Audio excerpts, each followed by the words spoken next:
My name is Mara Whitlock.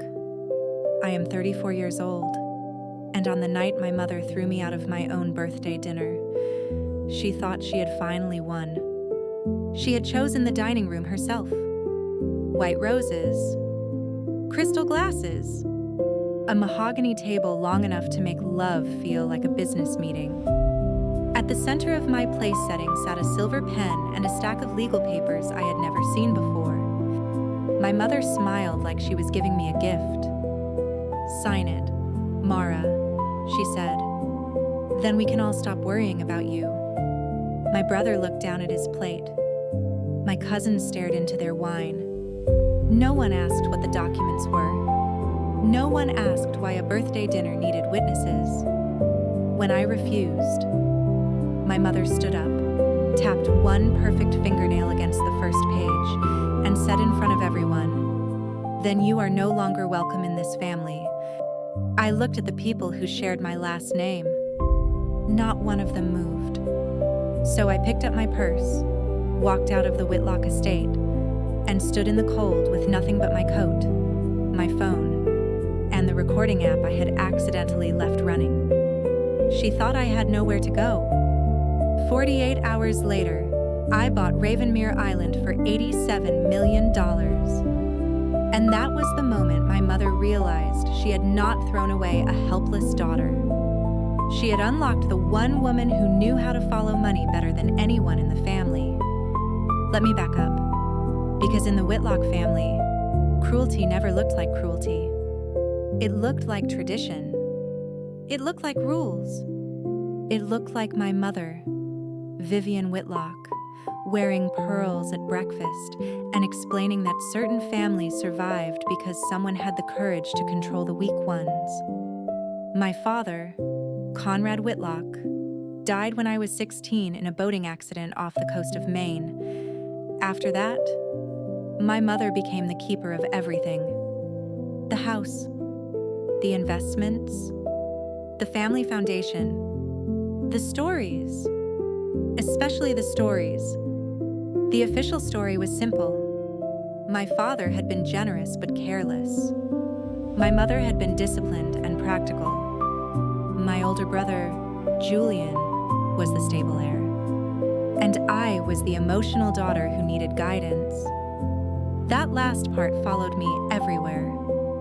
When I chose to study maritime valuation instead of joining the family office, my mother called it rebellion. When I became a forensic maritime appraiser, tracing ownership of ships, insurance claims, shell companies, and offshore assets, she called it niche.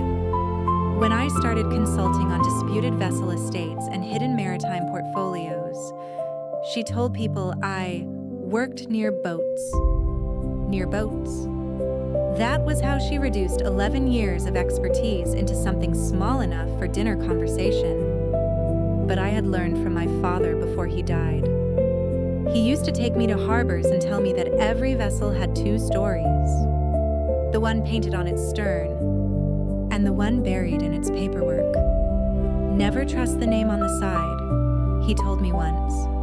Follow the registry, follow the insurance, follow the money. I did. For years, I followed other people's money. Then slowly, quietly, I began following my family's. It started with small things. A foundation invoice paid to a consulting firm with no employees. A property tax notice redirected to a post office box no one admitted owning. A board minute from my father's old company with a signature that looked almost right. Almost. My mother underestimated me because she thought silence meant obedience. It did not. Silence meant I was making copies. For 8 years, I collected documents, corporate filings, insurance records, my father's death certificate, old board resolutions, foundation disbursements, trust summaries with missing attachments. I did not know the whole shape of the truth yet, but I knew enough to prepare for the day my mother would try to make me disappear on paper. That day came on my 34th birthday. The dinner invitation arrived in thick cream paper, like a wedding summons. Formal attire, 7 o'clock. Family only. I almost ignored it. Then, 2 days before the dinner, a wire cleared into an account under a company name no one in my family knew belonged to me. Years earlier, I had built a minority stake in a maritime risk software company. It analyzed vessel ownership, insurance exposure, and shell company risk for lenders and insurers. I never told my mother because she had a gift for turning other people's work into family property. When the company sold, my payout arrived quietly. Enough to make me independent. Enough to make me dangerous. So I went to dinner.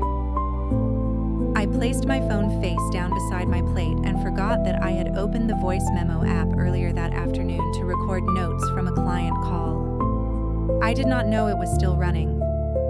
Sometimes survival begins as an accident. The first half hour was almost normal. My mother asked Julian about his tennis club. My aunt complained about property taxes. Someone toasted my birthday without looking at me. Then dessert arrived. No candles, just papers. My mother slid the stack toward me.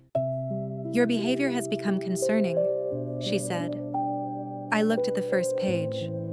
Emergency Family Authority Agreement. Medical Decision Delegation. Temporary Asset Oversight.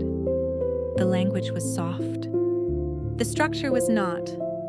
If I signed, the family office could trigger emergency control over my assets, legal decisions, and medical choices under the claim that I was unstable. I read 3 pages before my stomach went cold. "This is a control agreement," I said. My mother's smile did not move. "It is protection." For whom? For the family. There it was. The word she used when she meant herself. Julian cleared his throat. "Mara, just sign it. It proves you have nothing to hide." I looked at him. He would later say he did not understand what he was asking.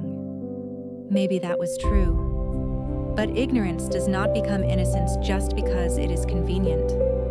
I placed the pen back on the table. No. The room tightened. My mother's face changed by only a degree, but I had known her too long. "This is your last chance," she said. "No," I repeated. That was when she stood. "In that case," she said, loud enough for every relative to hear, "you are no longer welcome in this house.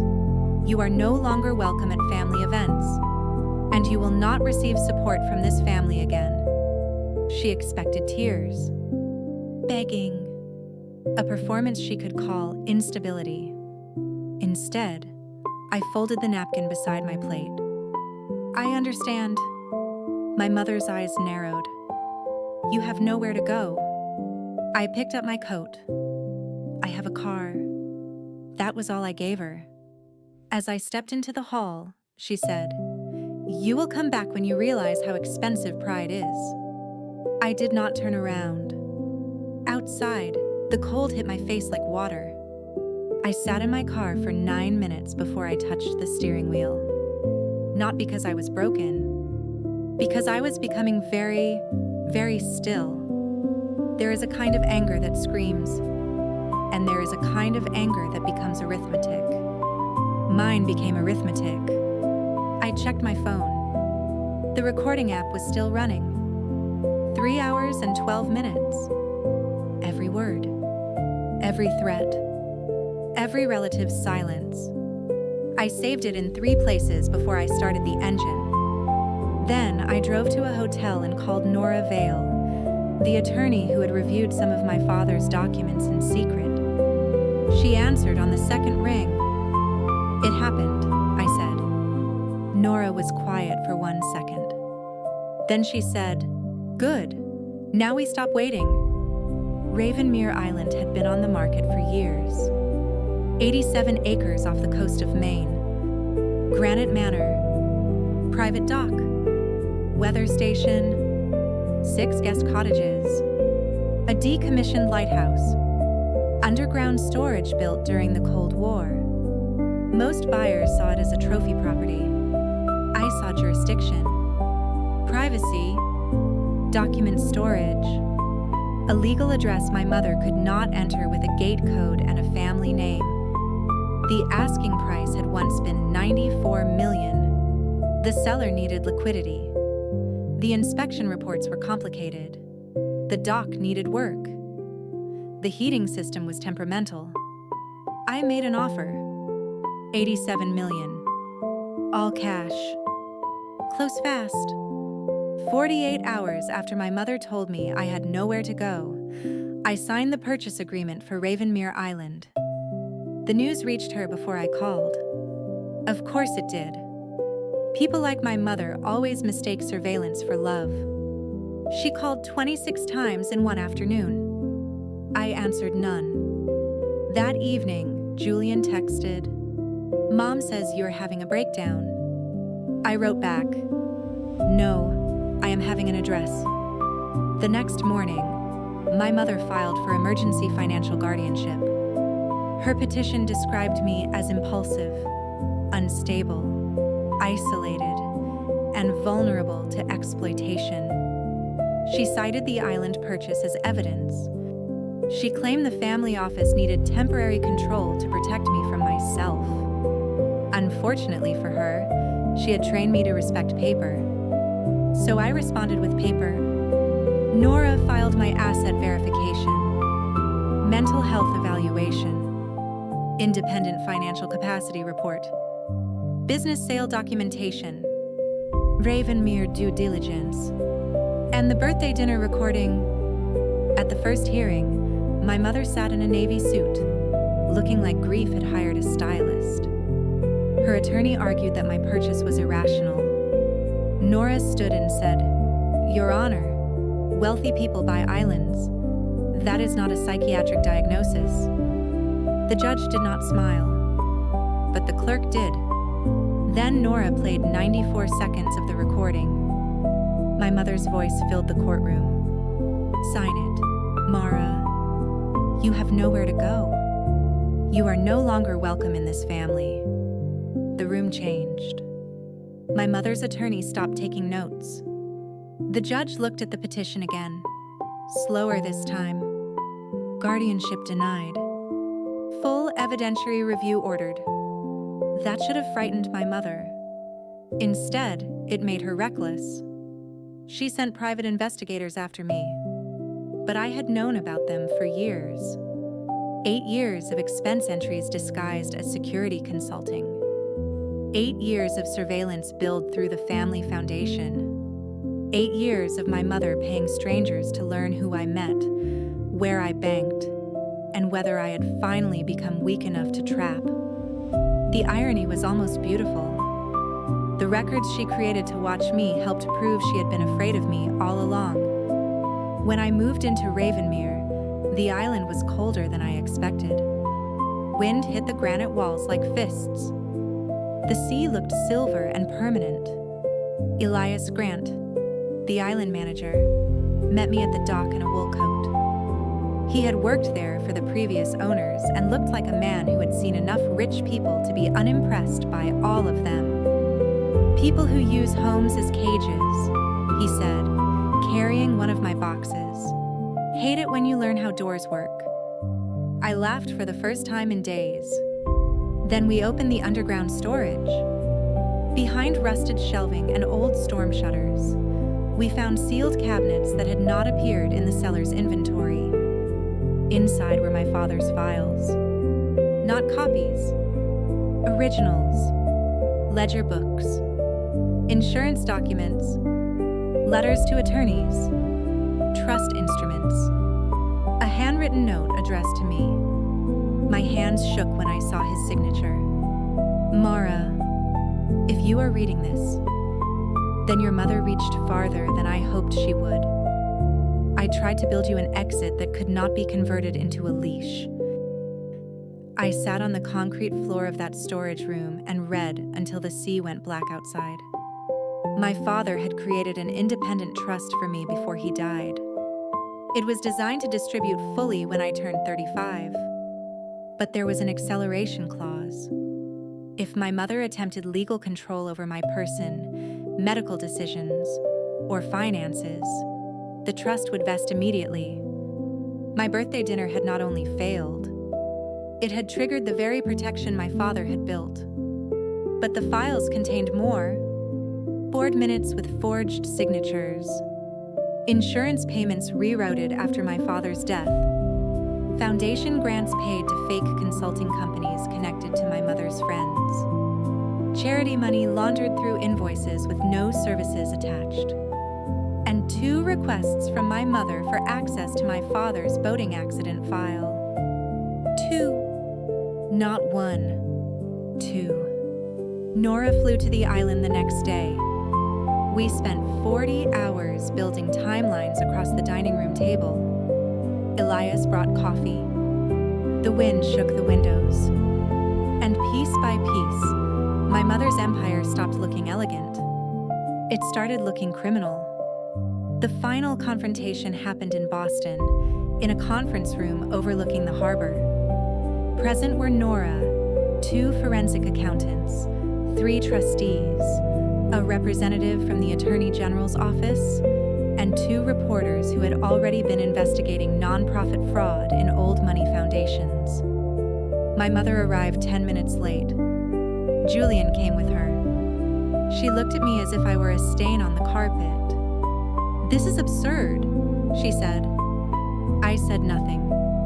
Nora started with the birthday recording, then the forged board minutes, then the insurance transfers, then the foundation invoices, then the private investigator payments.